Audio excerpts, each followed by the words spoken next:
Hi everyone, welcome back to another video. So today I'm going to show you guys how to make my favorite style of chicken, which is Korean fried chicken. It's very simple. It's just there's a specific steps to take this to make this fried chicken. I am using a very specific chicken powder, which I will have right here, and I will leave the link down below to because they do sell it on Amazon. With this powder, you can mimic a perfect Korean fried chicken. So with the powder, you want to mix it. So you want to have it in a container. If you don't, it's fine.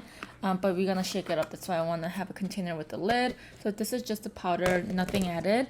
And then the second batter that we'll need is the same powder, but with a little bit of water. So it's a little bit more like a batter, you know, kind of liquidy. So my chicken, raw chicken, they've been sitting in salt and pepper for at least 30 minutes to 45 minutes. So I'm going to dip them. So I'm going to add them into the first batter. So let's mix them well.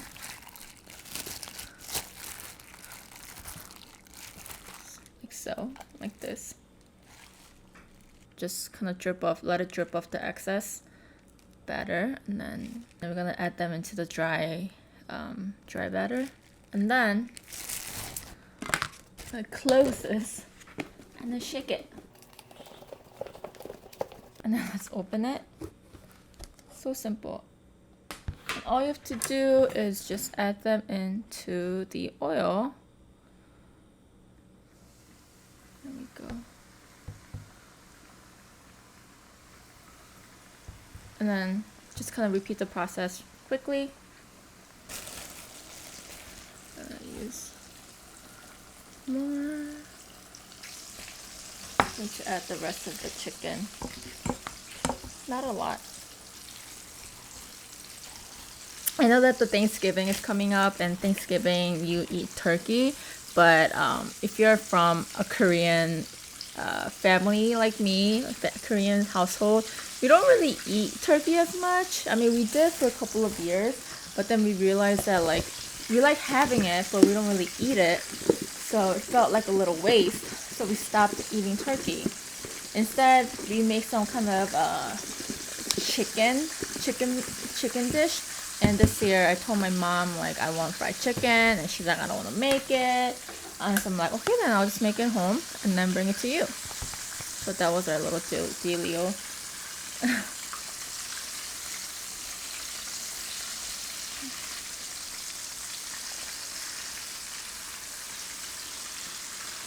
I mean, I don't blame her. I mean, how can I? Like, she's making so much food for us every year. You know, she's been making a lot of food for us. So I decided to just cook something at home and kind of do like a family potluck style.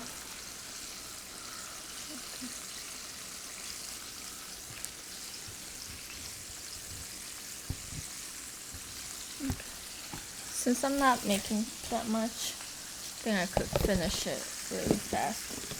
And great thing about using this container is, you know, after you finish coating the chicken, and let's say there's still a lot of powder left. Usually when there's a little bit, I just throw it out. But let's say that there's a lot left in here, then I actually just kind of throw this in the refrigerator. Yeah, if there's a lot of powder left where I feel like I could use it later, I just pop it in the refrigerator or freezer, and then use it next time. I've done it before. It's completely fine. So that's a little small tip for you.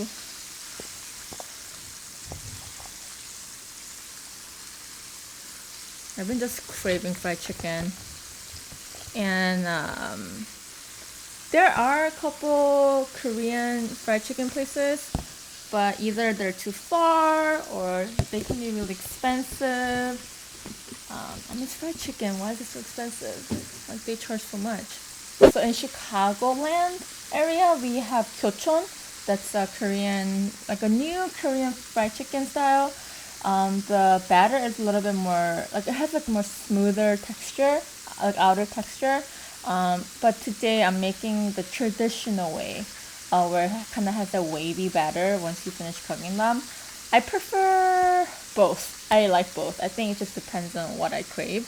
This time I was craving just, you know, the basic of the basic I didn't even want that red sauce. I just wanted just straight up plain fried chicken. Okay, it's been about 15 to 20 minutes. So I want to show you guys the ideal color. So this one is perfect. Oh my gosh, look how mouth-watering this looks. So you want it to be like this color. This is perfect. It's steaming. Oh my god, I don't know if you see it. It's like steaming right now. But yeah, this is the ideal color you want, and I think this one is ready. So I'm going to just put it on the side.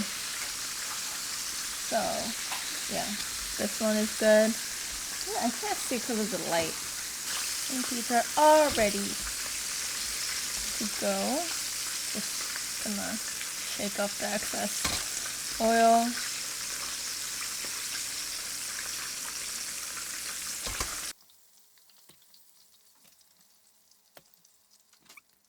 So now all we have to do is plate them.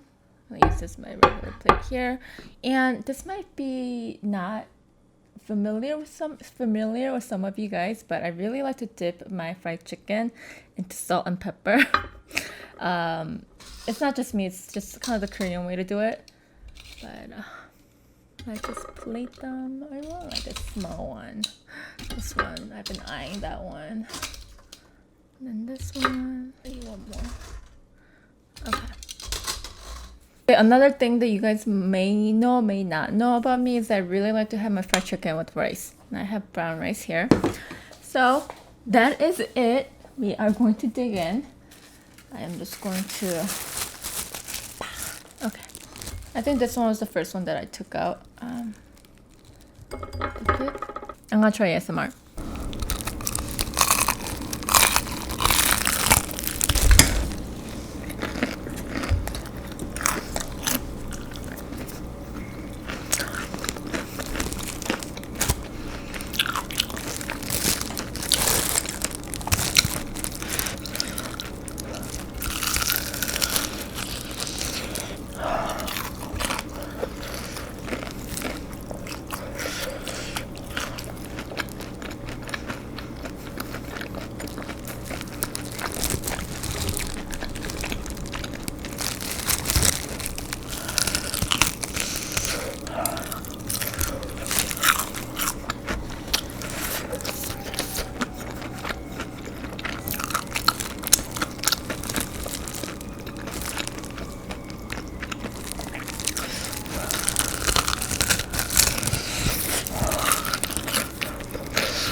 Oh god, that was so delicious.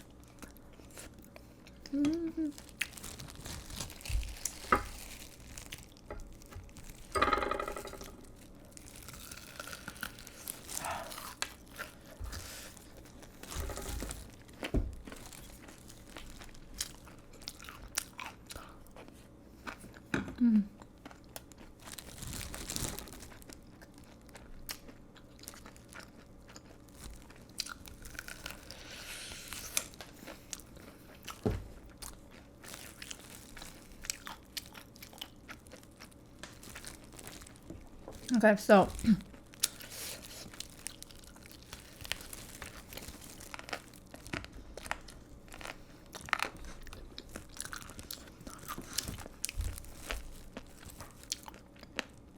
The other day I was visiting my parents, and once I got there,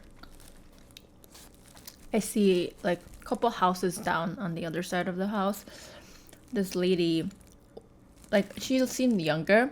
Okay, so that young lady was yelling at this older lady at the older lady's house, like front of the entrance, yelling about something. And from what I heard, they were yelling very loud, like everyone could hear what they were saying.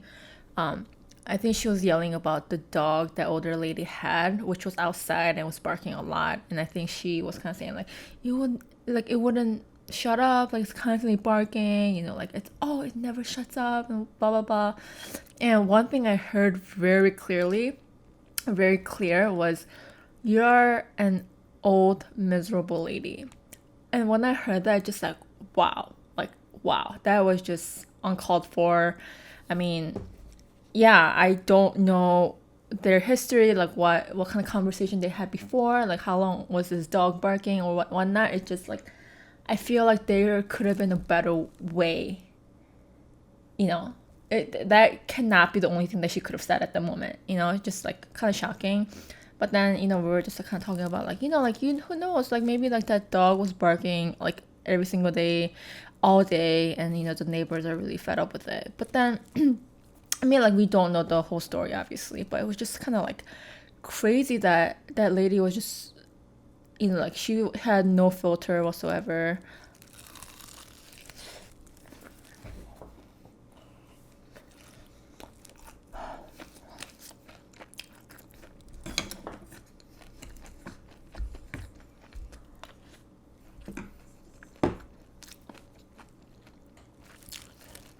So I wanted to ask you guys, what would you have done? Let's say you live in a house, like a single family home, and your neighbor's dog was always outside in their backyard, constantly barking.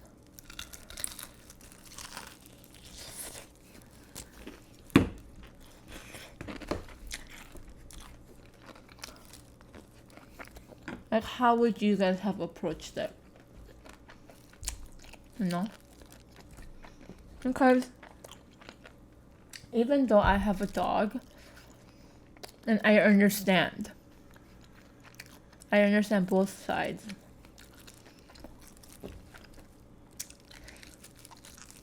I just think there has to be a different way to approach that.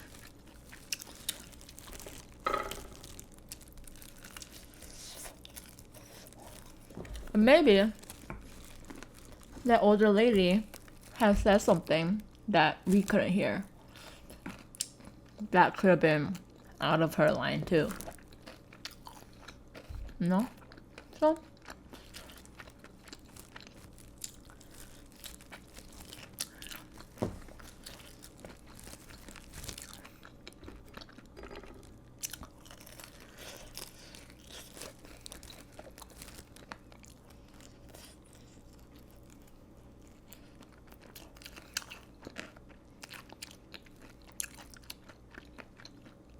you know, Ahmed barks a lot. Like, there will be a time of the day where he just constantly just barking at me. You know, when I'm busy too.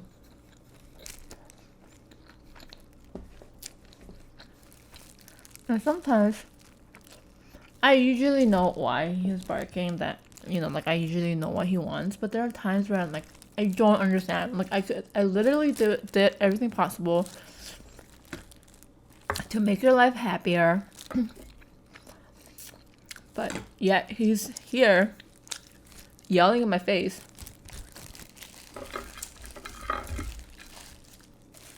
Moments like that, just I can't get him to stop barking. So I take him out again, you know, I have to, because I don't want my neighbors to be like, oh, this dog would never shut up, you know, like bark here and there is okay. But as a neighbor myself, like I don't want to hear my neighbors constantly barking for 30 minutes nonstop, you know, like I don't want that either. So I try to not do that myself.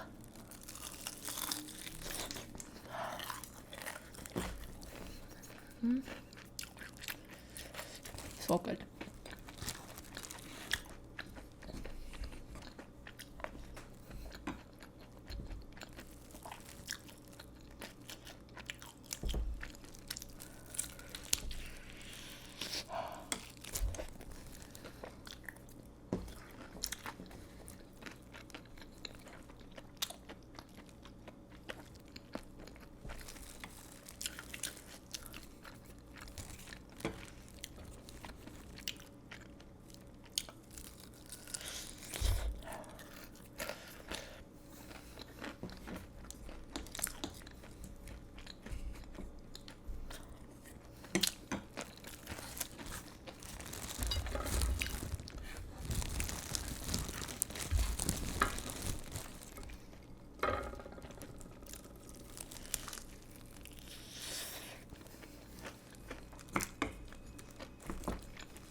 You know, a very wise person once said,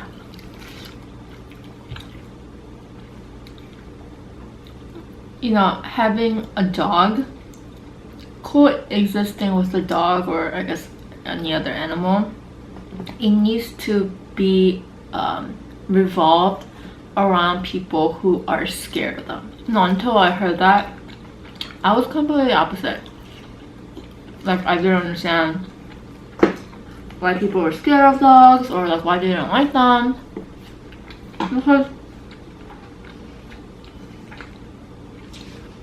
to me they're just so adorable, you know, like they would never harm a fly. But people who are scared of them, or who may not like them, they don't know your dog the way you do. So when I heard that, oh my god, it makes so much sense.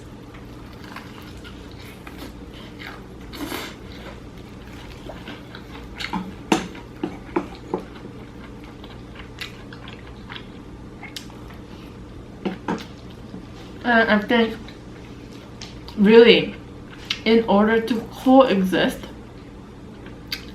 there needs to be lines that needs to be cut.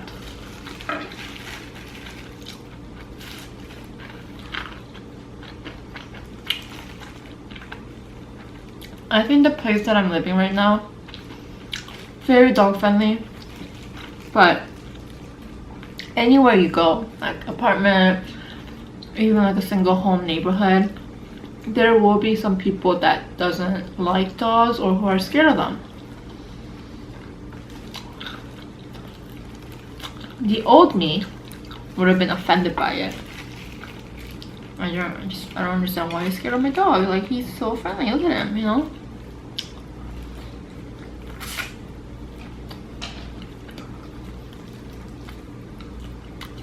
But I think once you understand that, they don't know your dog the way you do. Everyone's different. You can't expect everyone to like your dog or be okay with your dog.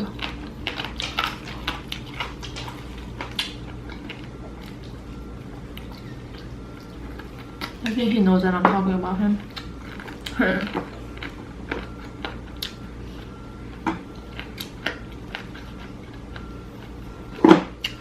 I want like a smaller piece.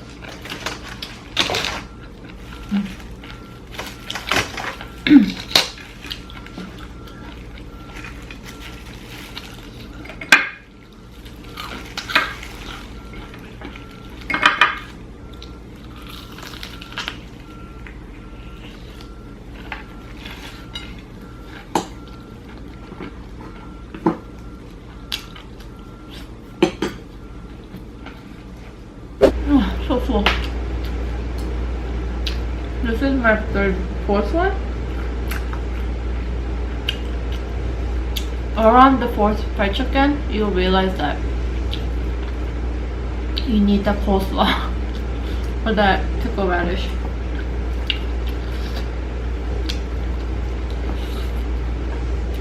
Okay, so I am going to end the video here today. I really enjoyed today's meal. I hope you guys enjoyed the recipe as well. Make sure to give this video a thumbs up and subscribe for more videos in the future. Happy holidays, guys, and I'll see you guys next time.